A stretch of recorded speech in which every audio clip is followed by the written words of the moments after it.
Mr. President and Mr. Speaker, members of the 83rd Congress, for the warmth of your reception, my deep and grateful thanks.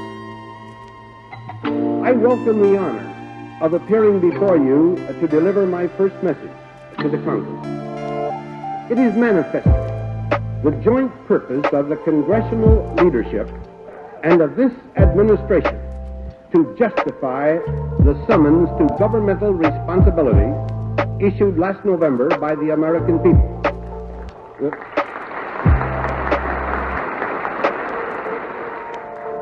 The grand labors of this leadership will involve application of America's influence in world affairs with such fortitude and with such foresight that it will deter aggression and eventually secure peace.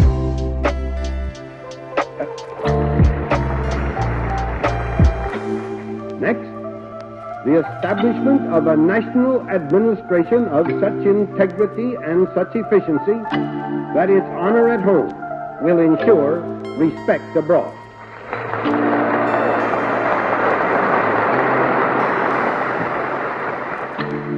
Encouragement of those incentives that inspire creative initiative in our economy so that its productivity may fortify freedom everywhere, and dedication to the well-being of all our citizens and to the attainment of equality of opportunity for all, so that our nation will ever act with the strength of unity in every task to which it is called. The purpose of this message is to suggest certain lines along which our joint efforts may immediately be directed toward realization of these four ruling purposes. The time that this administration has been in office has been too brief to permit preparation of a detailed and comprehensive program of recommended action to cover all phases of the responsibilities that devolve upon our country's new leaders. Such a program will be filled out in the weeks ahead of us, as, after appropriate study, I shall submit additional recommendations for your consideration. Today can provide only a sure and substantial start. Our country has come through a painful period of trial and disillusionment since the victory of 1945. We anticipated a world of peace and cooperation. The calculated pressures of aggressive communism have forced us instead to live in a world of turmoil. From this costly experience, we have learned one clear lesson. We have learned that the free world cannot indefinitely remain in a posture of paralyzed tension.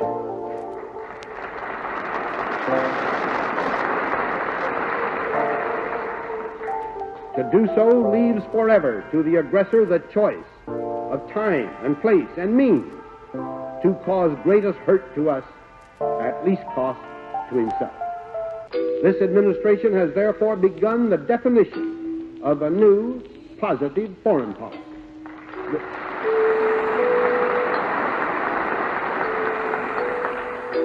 This policy will be governed by certain basic ideas. They are these. Our foreign policy must be clear, consistent, and confident. This means that it must be the product of genuine, continuous cooperation between the executive and the legislative branches of this government.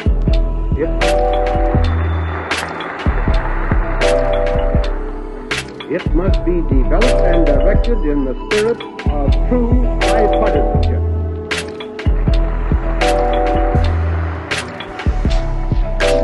And I assure you, members of this Congress, I mean that fully, earnestly, and sincerely. The policy we embrace must be a coherent global policy. The freedom we cherish and defend in Europe and in the Americas is no different from the freedom that is imperiled in Asia. Our policy, dedicated to making the free world secure, will envision all peaceful methods and devices, except breaking faith with our friends. We shall never acquiesce in the enslavement of any people in order to purchase fancied gain for ourselves.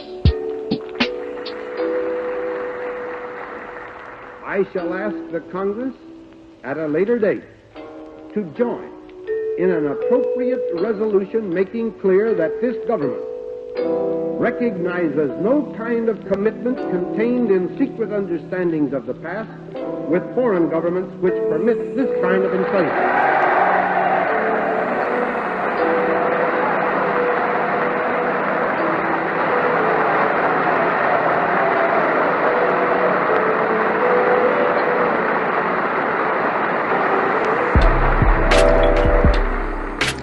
The policy we pursue will recognize the truth that no single country, even one so powerful as ours, can alone defend the liberty of all nations threatened by communist aggression from without or subversion within. Mutual security means effective mutual cooperation.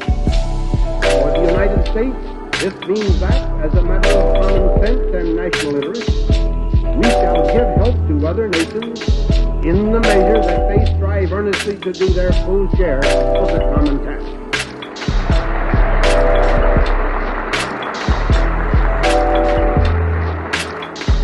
No wealth of age could compensate for poverty of spirit. The heart of every free nation must be honestly dedicated to the preserving of its own independence and security. Our policy will be designed to foster the advent of practical unity in Western Europe. The nations of that region have contributed notably to the effort of sustaining the security of the free world. From the jungles of Indochina and the Malaya to the northern shores of Europe, they have vastly improved their defensive strength. Where called upon to do so, they have made costly and bitter sacrifices to hold the line of freedom. But the problem of security demands closer cooperation among the nations of Europe than has been known to date. Only a more closely integrated economic and political system can provide the greatly increased economic strength needed to maintain both necessary military readiness and respectable living standards. Europe's enlightened leaders have long been aware of these facts. All the devoted work that has gone into the Schuman Plan, the European Army, and the Strasbourg conferences has testified to their vision and their determination. These achievements are the more remarkable when we realize that each of them has marked a victory for France and Germany alike over the divisions that in the past have brought tragedy to these two great nations and to the world. The needed unity of Western Europe manifestly cannot be manufactured from without. It can only be created from within. But it is right and necessary that we encourage Europe's leaders by informing them of the high value we place upon the earnestness of their efforts toward this goal. Real progress will be conclusive evidence to the American people that our material sacrifices in the cause of collective security are matched by essential political, economic, and military accomplishments in Western Europe. Number 6, our foreign policy will recognize the importance of profitable and equitable world trade. A substantial beginning can and should be made by our friends themselves. Europe, for example, is now marked by checkered areas of labor surpluses and labor shortage, of agricultural areas needing machines and industrial areas needing food. Here and elsewhere, we can hope that our friends will take the initiative in creating broader markets and more dependable currency to allow greater exchange of goods and services among themselves. Action along these lines can create an economic environment that will invite vital help from us. Such help includes, first, revising our customs regulations to remove procedural obstacles to profitable trade. I further recommend that the Congress take the Reciprocal Trade Agreements Act under immediate study and extend it by appropriate legislation.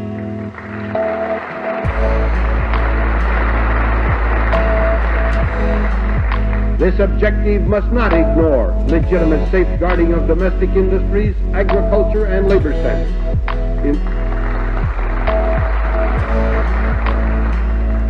In all executive study and recommendations on this problem, labor and management and farmers alike will be earnestly consulted. Second, doing whatever our government can properly do to encourage the flow of private American investment abroad. This involves as a serious and explicit purpose of our foreign policy the encouragement of a hospitable climate for such investment in foreign nations. Third, availing ourselves of facilities overseas for the economical production of manufactured articles which are needed for mutual defense and which are not seriously competitive with our own normal peacetime production. Fourth, receiving from the rest of the world in equitable exchange for what we supply greater amounts of important raw materials which we do not ourselves possess in adequate quantity. In this general discussion of our foreign policy, I must make special mention of the war in Korea. This war is, for Americans, the most painful phase of communist aggression throughout the world. It is clearly a part of the same calculated assault that the aggressor is simultaneously pressing in Indochina and in Malaya, and of the strategic situation that manifestly embraces the island of Formosa and the Chinese nationalist forces there. The working out of any military solution to the Korean War will inevitably affect all these areas. The administration is giving immediate, increased attention to the development of additional Republic of Korea forces. The citizens of that country have proved their capacity as fighting men and their eagerness to take a greater share in the defense of their homeland. Organization, equipment, and training will allow them to do so. Increased assistance to Korea for this purpose conforms fully to our global policy.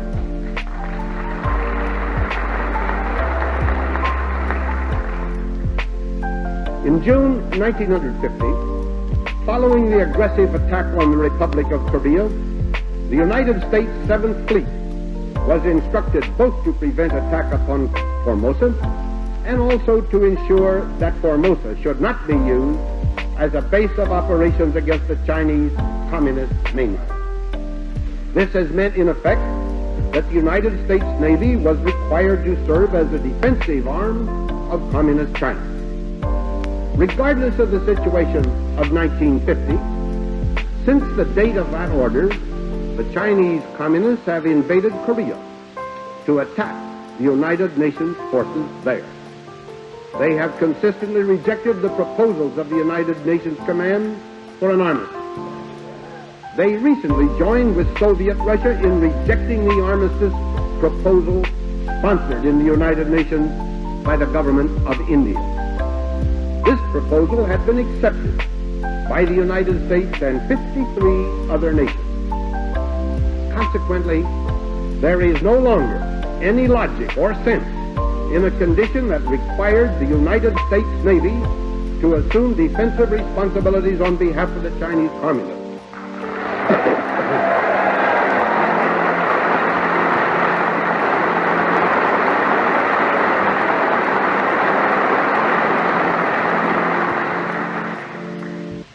This permitted those communists with greater impunity to kill our soldiers and those of our United Nations allies in Korea.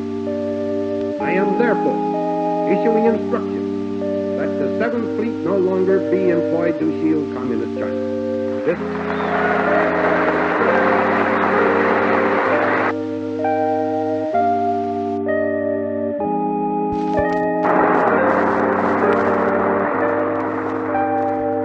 Permit me to make crystal clear.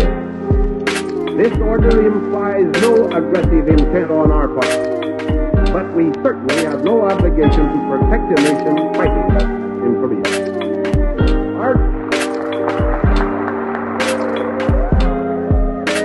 Our labor for peace in Korea and in the world imperatively demands the maintenance by the United States of a strong fighting service ready for any contingency. Our problem is to achieve adequate military strength within the limits of the endurable strain upon our economy. To amass military power without regard to our economic capacity would be to defend ourselves against one kind of disaster by inviting another. Both military and economic objectives demand a single national military policy, proper coordination of our armed services, and effective consolidation of certain logistics functions. We must eliminate waste and duplication of effort in the armed service. We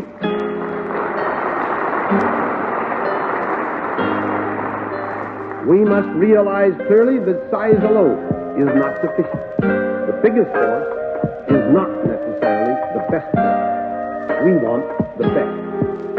We must not let traditions or habits of the past stand in the way of developing an efficient military force. All members of our forces must be ever mindful that they serve under a single flag and for a single cause.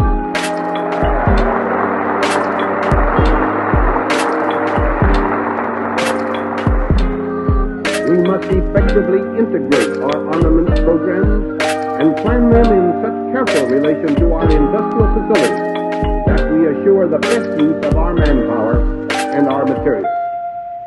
Because of the complex technical nature of our military organization and because of the security reasons involved, the Secretary of Defense must take the initiative and assume the responsibility for developing plans to give our nation maximum safety at minimum cost.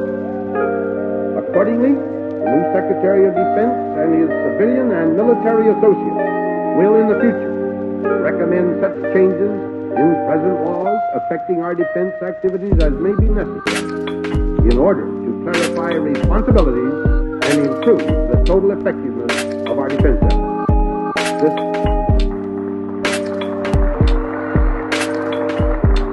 This effort must always conform to policies laid down in the National Security Council. The statutory function of the National Security Council is to assist the President in the formulation and coordination of significant domestic, foreign, and military policies required for the security of this nation.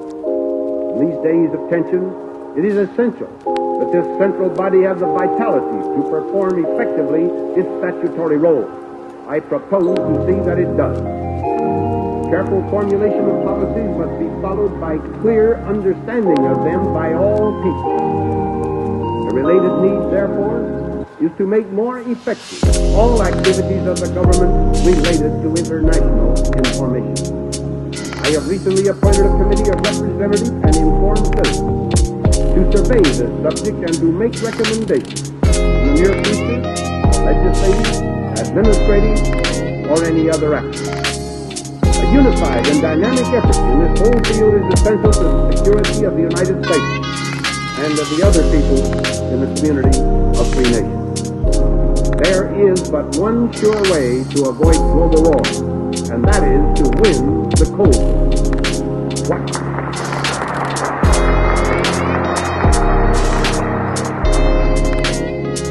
While retaliatory power is one strong deterrent to a would-be aggressor, another powerful deterrent is defensive power. No enemy is likely to attempt an attack foredoomed to failure. Because the building of a completely impenetrable defense against attack is still not possible, total defensive strength must include civil defense preparedness. Because we have incontrovertible evidence that Soviet Russia possesses atomic weapons, this kind of protection becomes sheer necessity.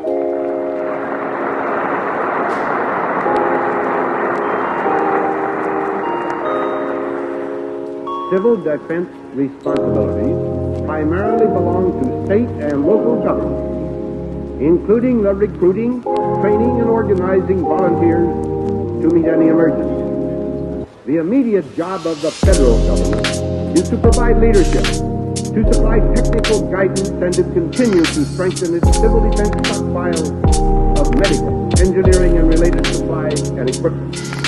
This work must go forward without lag. I have referred to the inescapable need for economic self-restraint if we are to maintain adequate military power and exert leadership for peace in the world. Our immediate task is to chart a fiscal and economic policy that can: 1. Reduce the planned deficits and then balance the budget, which means, among other things, reducing federal expenditures to the state minimum.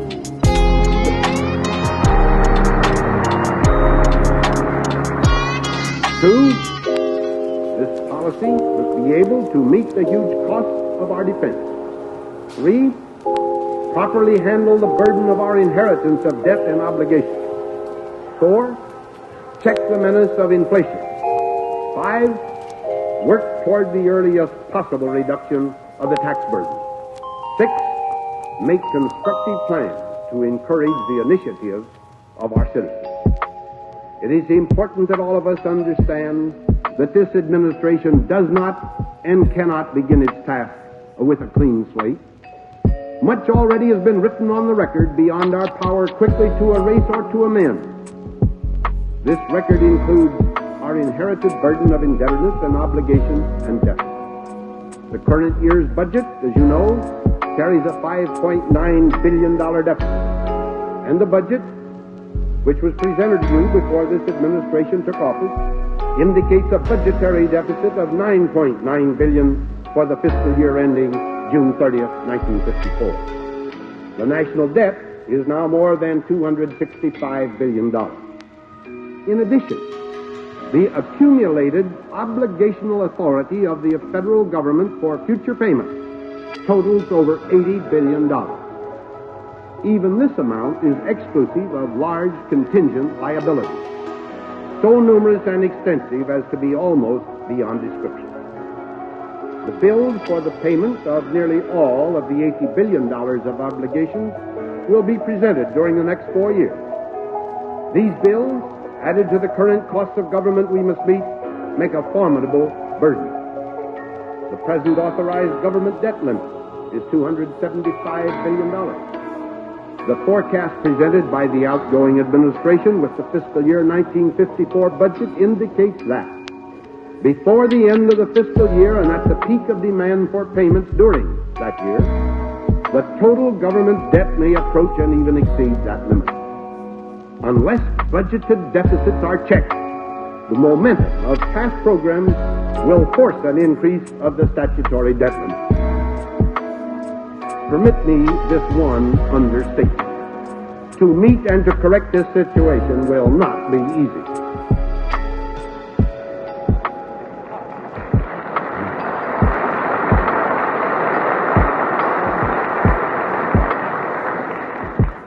And now, permit me this one assurance.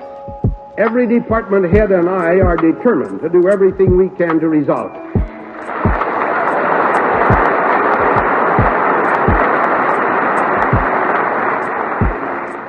The first order of business is the elimination of the annual deficit. This cannot be achieved merely by exhortation. It demands a concerted action of all those in responsible positions in the government and the earnest cooperation of the Congress. Already, we have begun an examination of the appropriations and expenditures of all departments in an effort to find significant items that may be decreased or canceled without damage to our essential requirements.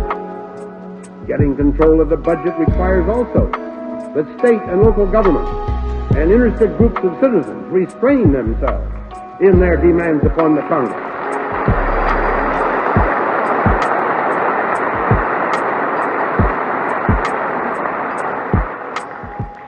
A balanced budget is an essential first measure in checking further depreciation in the buying power of the dollar.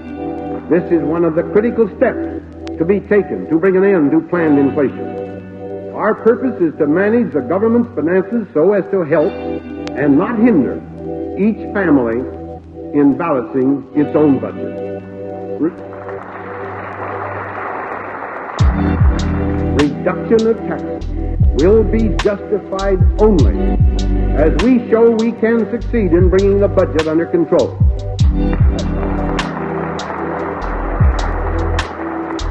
As the budget is checked, as the budget is balanced and inflation checked, the tax burden that today stifles initiative can and must be eased.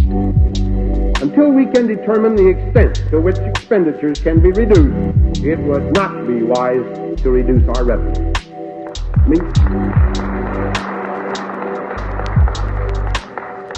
Meanwhile, the tax structure as a whole demands review. The Secretary of the Treasury is undertaking the study immediately. We must develop a system of taxation which will impose the least possible obstacle to the dynamic growth of the country. This includes particularly real opportunity for the growth of small business. Many readjustments in existing taxes will be necessary to serve these objectives and also to remove existing inequities. Clarification and simplification in the tax laws, as well as the regulations, will be undertaken. In the entire area of fiscal policy, which must, in its various aspects, be treated in recommendations to the Congress in coming weeks, there can now be stated certain basic facts and principles. First, it is axiomatic that our economy is a highly complex and sensitive mechanism. Hasty and ill-considered action of any kind would seriously upset the subtle equation that encompasses debts, obligations, expenditures, defense demands, deficits, taxes, and the general economic health of the nation. Our goals can be clear, our start toward them can be immediate, but action must be gradual. Second, it is clear that too great a part of the national debt comes due in too short a time. The Department of the Treasury will undertake, indeed has undertaken, at suitable times, a program of extending part of the debt over longer periods and gradually placing greater amounts in the hands of longer-term investors. Third, past differences in policy between the Treasury and the Federal Reserve Board have helped to encourage inflation. Henceforth, I expect that their single purpose shall be to serve the whole nation by policies designed to stabilize the economy and encourage the free play of our people's genius for individual initiative.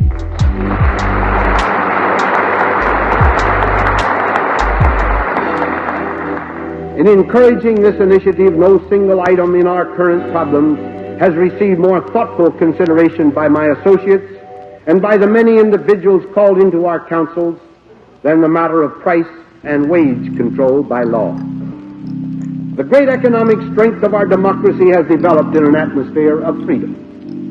The character of our people resists artificial and arbitrary controls of any kind. Direct controls, except those on credit, deal not with the real causes of inflation, but only with its symptoms. In times of national emergency, this kind of control has a role to play. Our whole system, however, is based upon the assumption that, normally, we should combat wide fluctuations in our price structure by relying largely on the effective use of sound fiscal and monetary policy and upon the natural workings of economic law. Moreover, American labor and American business can best resolve their wage program problems across the bargaining table.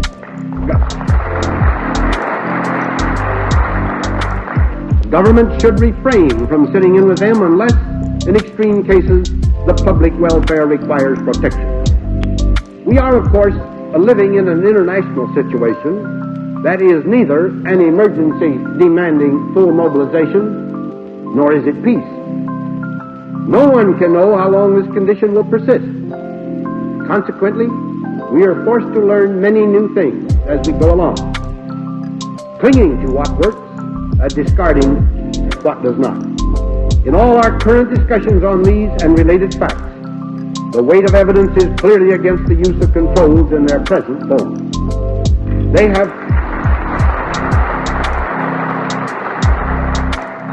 have proved largely unsatisfactory or unworkable.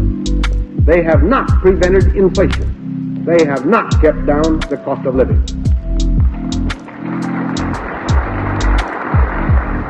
Dissatisfaction with them is wholly justified.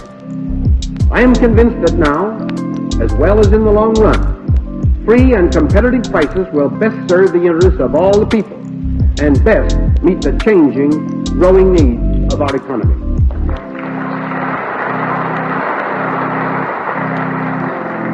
Accordingly, I do not intend to ask for a renewal of the present wage and price controls on April 30th, 1953.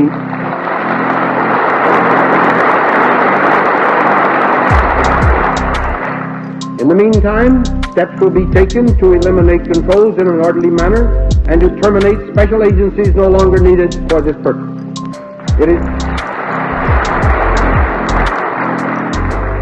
It is obviously to be expected that the removal of these controls will result in individual price changes. Some will move up, some down. But a maximum of freedom in market prices, as well as in collective bargaining, is characteristic of a truly free people. I believe also that material and product controls should be ended, except with respect to defense priorities and scarce and critical items essential for our defense. I shall recommend to the Congress that legislation be enacted to continue authority for such remaining controls of this type as will be necessary after the expiration of the existing statute on June 30th. I recommend the continuance of the authority for federal control over rent in those communities in which serious housing shortages exist. These are chiefly the so-called defense areas. In these and all areas, the federal government should withdraw from the control of rent as soon as possible. But before they are removed, each legislature should have full opportunity to take over, within its own state, responsibility for this function.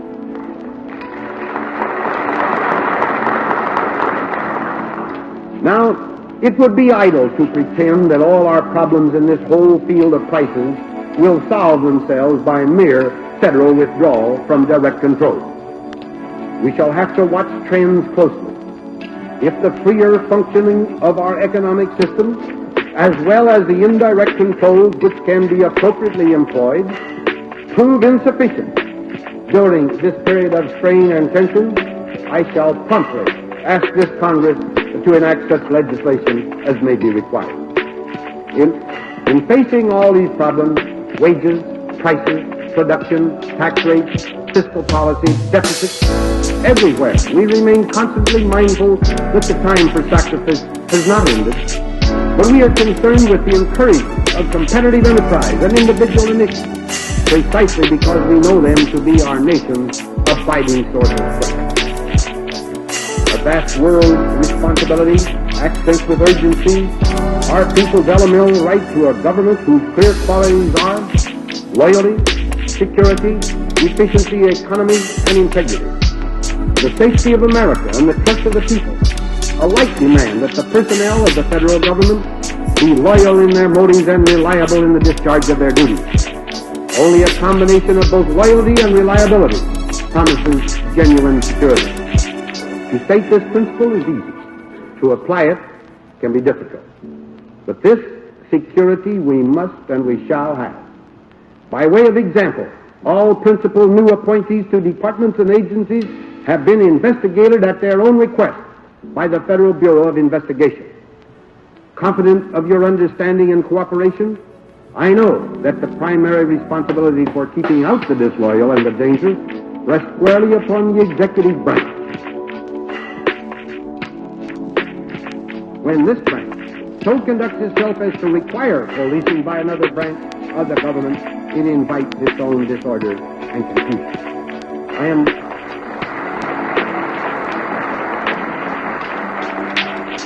am determined to meet this responsibility of the executive. The heads of all executive departments and agencies have been instructed to initiate at once effective programs of security with respect to their personnel. The Attorney General will advise and guide the departments and agencies in the shaping of these programs, designed at once to govern the employment of new personnel and to review speedily any derogatory information concerning incumbent personnel. To carry out these programs, I believe that the powers of the executive branch under existing law are sufficient. If they should prove inadequate, the necessary legislation will be requested. These programs will be both fair to the rights of the individual and effective for the safety of the nation. They will, with care and justice, apply the basic principle that public employment is not a right, but a privilege.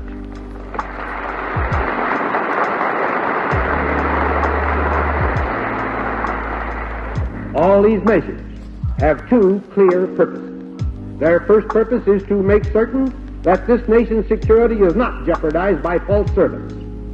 Their second purpose is to clear the atmosphere of that unreasoned suspicion that accepts rumor and gossip as substitutes for evidence. Our people, of course, deserve and demand of their federal government more than security of personnel. They demand also efficient and logical organization, true to constitutional principles. I have already established a committee on government organization. The committee is using as its point of departure the reports of the Hoover Commission and subsequent studies by several independent agencies. To achieve the greater efficiency and economy which the committee analyses show to be possible, I ask the Congress to extend the present Government Reorganization Act for a period of 18 months or 2 years beyond its expiration date of April 1st, 1953. There is more involved here than realigning the wheels and smoothing the gears of administrative machinery. The Congress rightfully expects the executive to take the initiative in discovering and removing outmoded functions and eliminating duplication. One agency, for example, whose head has promised early and vigorous action to provide greater efficiency is the Post Office. One of the oldest institutions of our federal government, its service should be the best. Its employees should merit and receive the high regard and esteem of the citizens of the nation. There are today, in some areas of the Postal Service, both waste and incompetence to be corrected. With cooperation of the Congress and taking advantage of its accumulated experience in postal affairs, the Postmaster General will institute a program directed at improving service while at the same time reducing costs and decreasing deficits.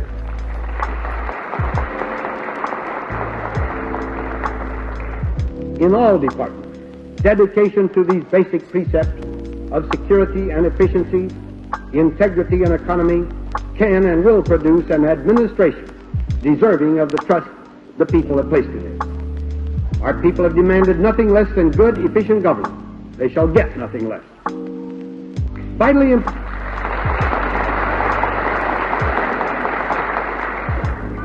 Vitally important are the water and minerals, public lands and standing timber, forage and wildlife of this country. A fast-growing population will have vast future needs in these resources. We must more than match the substantial achievements in the half-century since President Theodore Roosevelt awakened the nation to the problem of conservation. This calls for a strong federal program in the field of resource development. Its major projects should be timed, wherever possible, to assist in leveling off peaks and valleys in our economic life. Soundly planned projects already initiated should be carried out. New ones will be planned for the future. The best natural resources program for America will not result from exclusive dependence on federal bureaucracy. It will involve a partnership of the states and local communities, private citizens, and the federal government, all working together. This combined effort will advance the development of the great river valleys of our nation and the power that they can generate. Likewise, such a partnership can be effective in the expansion throughout the nation of upstream storage, the sound use of public lands, the wise conservation of minerals, and the sustained yield of our forests.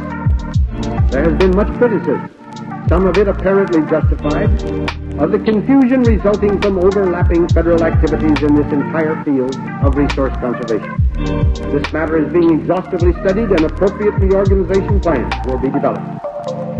Most of these particular resource problems pertain to the Department of the Interior. Another of its major concerns is our country's island possession. Here, one matter deserves attention. The platforms of both political parties promise immediate statehood to Hawaii. The people of that territory have earned that statehood. Statehood should be granted promptly with the first election scheduled for 1954.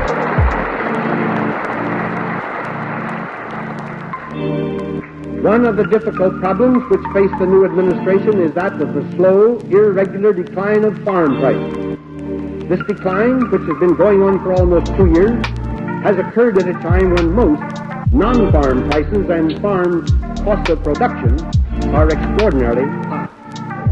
Present agricultural legislation provides for the mandatory support of the prices of basic farm commodities at 90% of parity. The Secretary of Agriculture and his associates will, of course, execute the present act faithfully and thereby seek to mitigate the consequences of the downturn in farm income. This price support legislation will expire at the end of 1954. So we should begin now to consider what farm legislation we should develop for 1955 and beyond. Our aim should be economic stability and full parity of income for American farmers. But we must seek this goal in ways that minimize governmental interference in the farmers' affairs, that permit desirable shifts in production, and that encourage farmers themselves to use initiative in meeting changing economic conditions. A continuing study reveals nothing more emphatic than the complicated nature of this subject. Among other things, it shows that the prosperity of our agriculture depends directly upon the prosperity of the whole country, upon the purchasing power of American consumers. It depends upon the opportunity to ship abroad large surplus of particular commodities. Therefore, upon sound economic relationships between the United States and many foreign countries. It involves research and scientific investigation conducted on an extensive scale. It involves special credit mechanisms and marketing, rural electrification, soil conservation, and other programs. The whole complex of agricultural programs and policies will be studied by a special agricultural advisory commission, as I know it will be by appropriate committees of the Congress. A nonpartisan group of respected authorities in the field of agriculture has already been appointed as an interim advisory commission. The immediate changes needed in agricultural programs are largely budgetary and administrative in nature. New policies and new programs must await the completion of the far-reaching studies which have been launched. The determination of labor policy must be governed not by the vagaries of political expediency, but by the firmest principles and convictions. Slanted partisan appeals to American workers, spoken as if they were a group apart, necessitating a special language and treatment, are an affront to the fullness of their dignity as American citizens.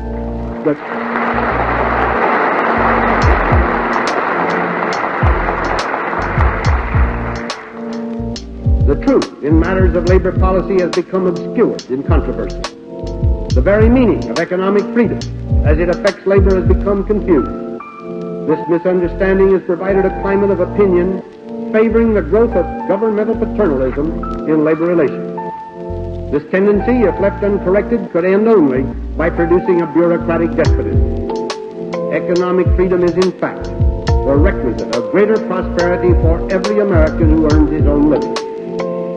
In the field of labor legislation, only a law that merits the respect and support of both labor and management can help reduce the loss of wages and of production through strikes and stoppage, and thus add to the total economic strength of the nation. We have now had 5 years' experience with the Labor Management Act of 1947, commonly known as the Taft-Hartley Law.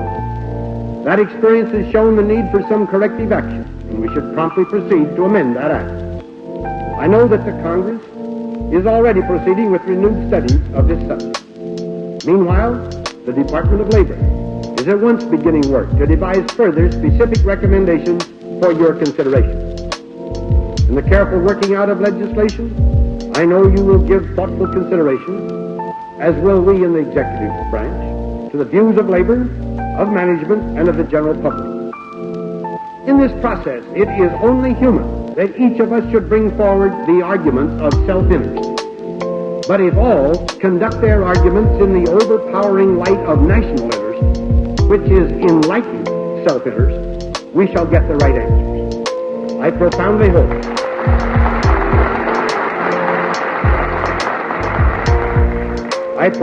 hope that every citizen of our country will follow with understanding your progress in this work. the welfare of us all is involved. Especially must we remember that the institutions of trade unionism and collective bargaining are monuments to the freedom that must prevail in our industrial life. They have a century of honorable achievement behind them. Our faith in them is proven, firm, and final. Government can do a great deal to aid the settlement of labor disputes without allowing itself to be employed as an ally of either side. Its proper role in industrial strife is to encourage the processes of mediation and conciliation. These processes can successfully be directed only by a government free from the taint of any suspicion that it is partial or punitive.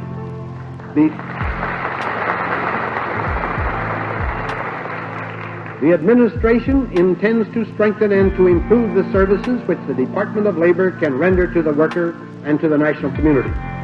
This department was created just 40 years ago to serve the entire nation. It must aid, for example, employers and employees alike in improving training programs that will develop skilled and competent workers. It must enjoy the confidence and respect of labor and industry in order to play a significant role in the planning of America's economic future. To that end, I am authorizing the Department of Labor to establish promptly a tripartite advisory committee consisting of representatives of employers, labor, and public. Now, our civil and social rights form a central part of the heritage we are striving to defend on all fronts and with all our strength.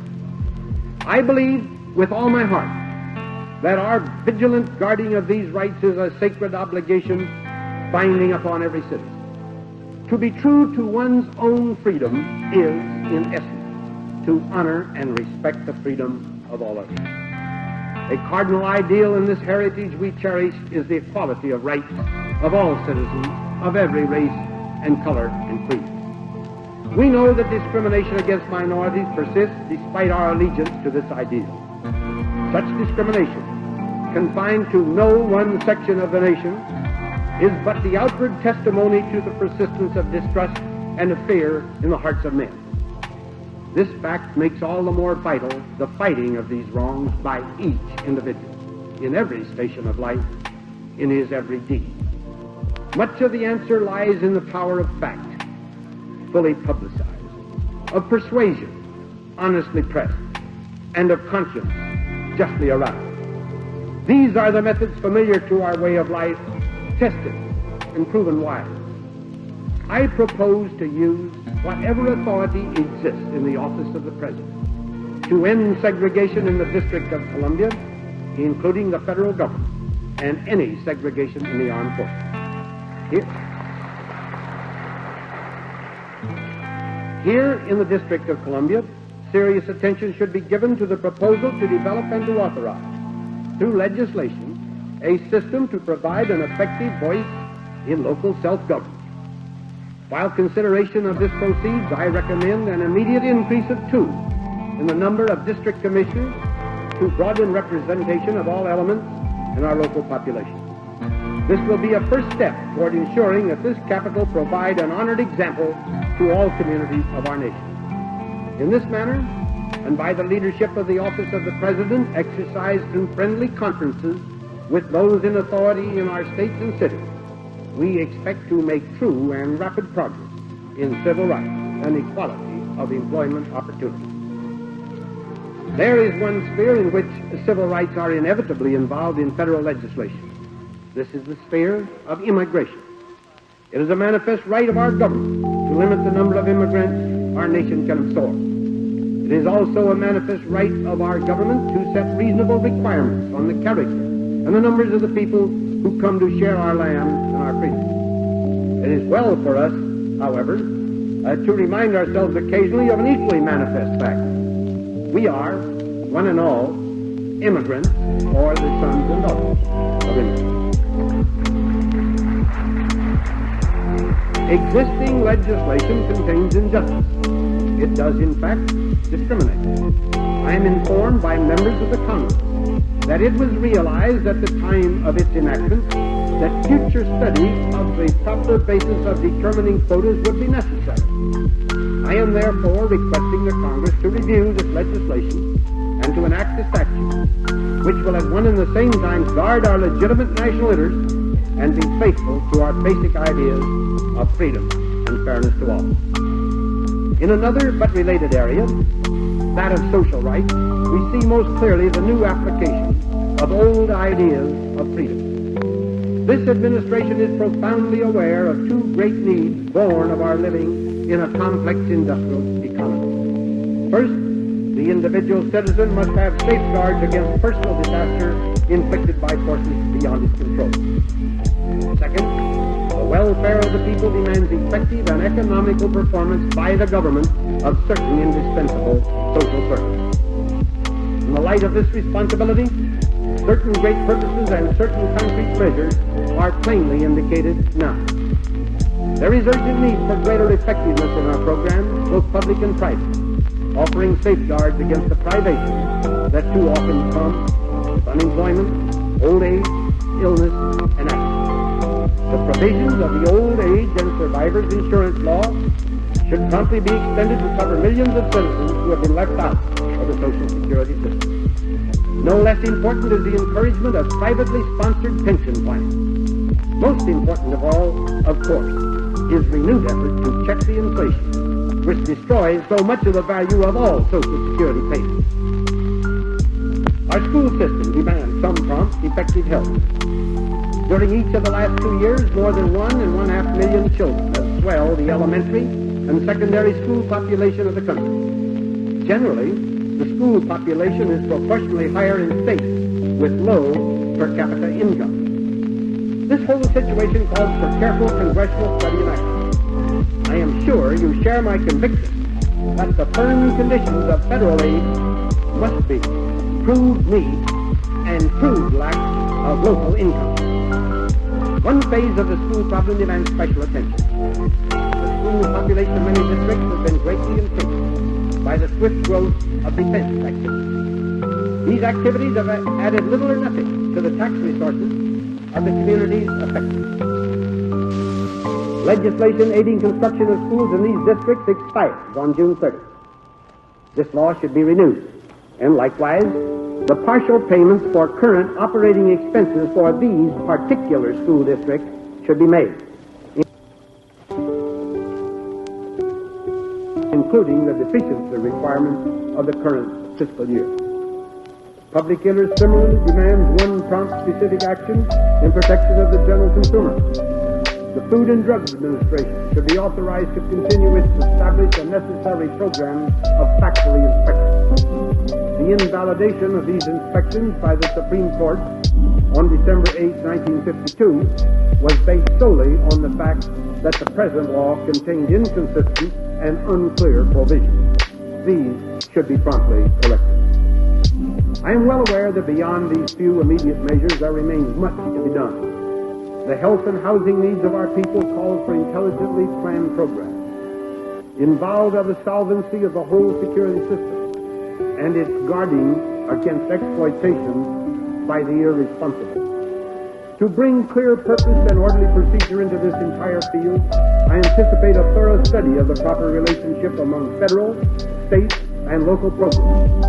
I shall shortly send you specific recommendations for establishing an appropriate commission, together with a reorganization plan defining new administrative status for all federal activities in health, education, and Social Security. I repeat that there are many important subjects of which I make no mention today. Among these is our great and growing body of veterans. America has traditionally been generous in caring for the disabled and the widow and the orphan of the fallen. These millions remain close to all our hearts. Proper care of our uniformed citizens and appreciation of the past service of our veterans are part of our accepted governmental responsibility. Now we have surveyed briefly some problems of our people and a portion of the task before us. The hope of freedom itself depends in real measure upon our strength, our heart, and our wisdom. We must be strong in arms. We must be strong in the source of all our armament, our productivity. We all, workers and farmers, foremen and financiers, technicians and builders, all must produce more and produce yet more. We must be strong above all in the spiritual resources upon which all else depends. We must be devoted with all our hearts to the values we defend. We must know that each of these values and virtues applies with equal force at the ends of the earth and in our relations with our neighbor next door. We must know that freedom expresses itself with equal eloquence in the right of workers to strike in the nearby factory and in the yearnings and sufferings of the people of Eastern Europe. As our heart summons our strength, our wisdom must direct it. There is, in world affairs, a steady course to be followed between an assertion of strength that is truculent and a confession of helplessness that is cowardly. There is, in our affairs at home, a middle way between untrammeled freedom of the individual and the demands for the welfare of the whole nation.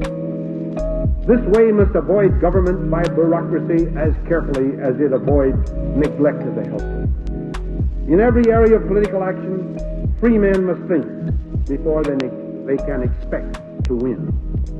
In this spirit must we live and labor, confident of our strength, compassionate in our heart, clear in our mind. In this spirit, let us together turn to the great task before us. Thank you very much for your indulgence.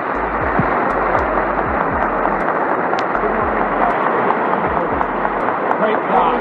Great job. You have approximately 65 minutes.